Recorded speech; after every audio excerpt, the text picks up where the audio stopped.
Delivering Justice by Jim Haskins. Savannah, Georgia, 1932. The smell of his grandma's biscuits lured Wesley to the kitchen. Wesley was excited because today was Thursday, the day he would see his mother. The rest of the week, she worked for a white family just outside Savannah, cooking, cleaning, and taking care of their children. This was her day off. Grandma's friend, Old John, was sitting at the table. Wesley loved listening to the old man's stories. Old John had been born a slave. He had been taken from his mother and had never known her. He was 9, Wesley's age, when he and all the slaves were freed in 1865. Wesley felt lucky. At least he saw his own mama once a week. Easter shopping at Levy's. Once a year, sometime before Easter, Grandma would take Wesley downtown to Levy's department store on Broughton Street to buy one nice outfit. They used a Levy's charge card and then paid a little bit each month. On one shopping trip, the saleswoman would not serve them until after all the white customers had been helped. Wesley had heard the saleswoman politely call the white women customers Miss and Mrs., but she treated his grandma as if she were a child, a nobody. Wesley's grandma pretended not to notice. She was polite, but she was also proud. "Come on," she said. "It's time to go home." They left the store without buying a thing. Segregation. Back then, black people weren't treated as well as white people. Most of the time, they were kept segregated from whites. Wesley went to a separate school for black children. He had to drink from water fountains marked colored. He could not sit and eat at the Levy's lunch counter. His grandma's prayers. Sometimes Wesley got angry that black people were mistreated and that no matter how hard his mother worked, they were still poor. But his grandma was always there to talk with him. She understood why he was upset, but she didn't want him to have bad feelings about himself. She said that no matter how he was treated, he had no excuse not to be somebody. She told him again about the day he was born. She said, "I got on my knees and prayed that you would grow up to be a leader of our people." Wesley promised himself that he would fulfill his grandma's prayer. He also promised himself that he would work hard so that one day his mother would not have to work in someone else's house. Voter schools, 1942. Wesley knew that many black people didn't vote because they had to pass a test to register. The test was designed to be difficult for black folk to pass. It was intended to keep them from voting. Wesley was a member of the Youth Council of the NAACP, the National Association for the Advancement of Colored People. The Youth Council started a special voter school in the basement of a church. With his friend Clifford, Wesley talked to everyone, even passerby, about voting. When he found someone who, scared by the test, had never registered to vote, he took them to the voter school. When they felt ready to take the test, Wesley went with them to the courthouse and stayed until they were registered. With Wesley's help and encouragement, many black people in Savannah became registered voters. Working as a mailman, 1949. After college and the Army, Wesley wanted to be a teacher, but because of his membership in the NAACP, no one in Savannah would hire him. So Wesley became a mailman. The Postal Service hired qualified people regardless of their color. As it turned out, this job suited Wesley just fine. "Good morning, Miss Sally Lawrence Jenkins," Wesley sang out to a young woman in her garden. "Here's a letter from your sister." Wesley liked to address people by their full names. He could trace a person's history in their name. And history was important to Wesley. "If you don't know where you've been, how do you know where you're going?" he loved to ask. At the NAACP office, February 1960. After work, Wesley spent long evenings at the NAACP office. One night, he was visited by a group of students who were excited about what was happening in Greensboro, North Carolina. Young black people there had staged a sit-in at a lunch counter in a local store. They had refused to leave until they were served. The students standing in front of Wesley wanted to do the same thing at the department stores on Broughton Street.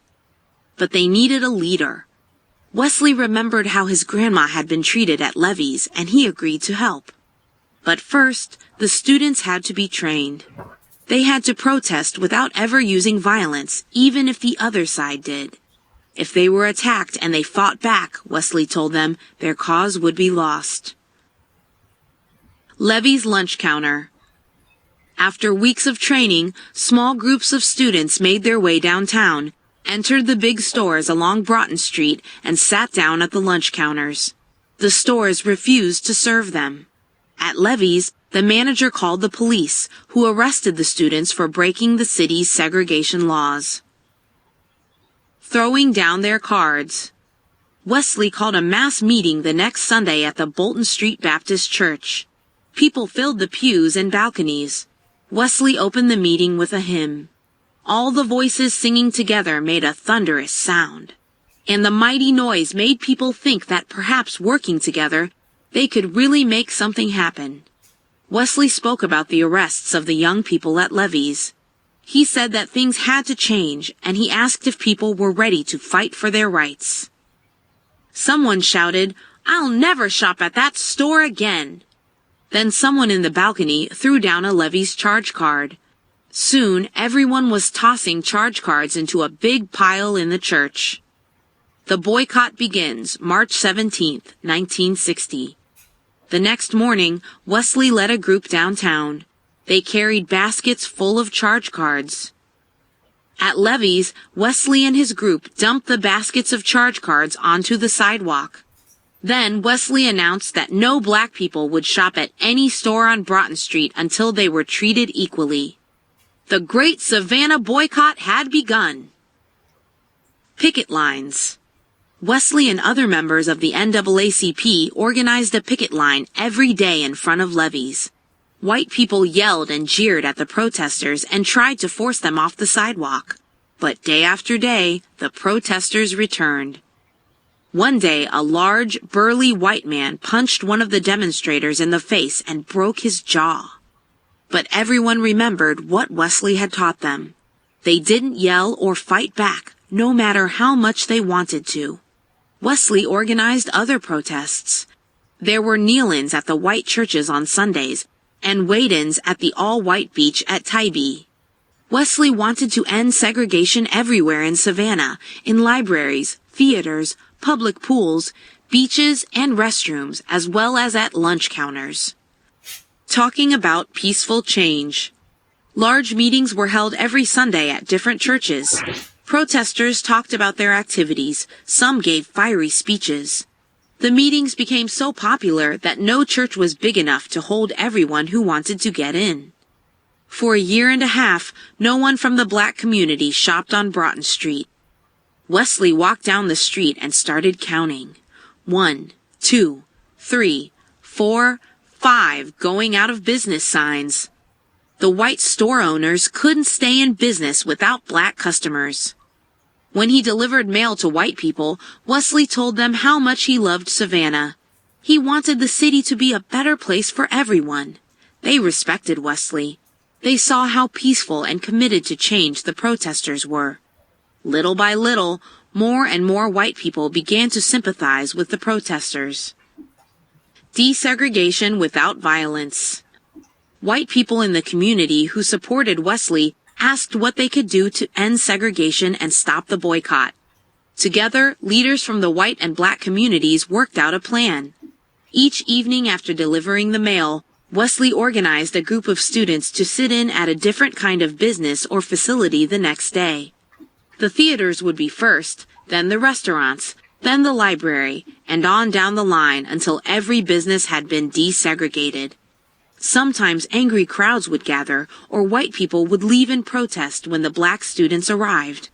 But most of the white and black leaders stuck together. The mayor made sure that all the signs marking separate facilities for blacks and whites at City Hall, the courthouse, health department, and hospital were taken down. City officials took the segregation laws off the books. Unlike desegregation efforts in other cities and towns in the South, there was very little violence in Savannah. Justice delivered.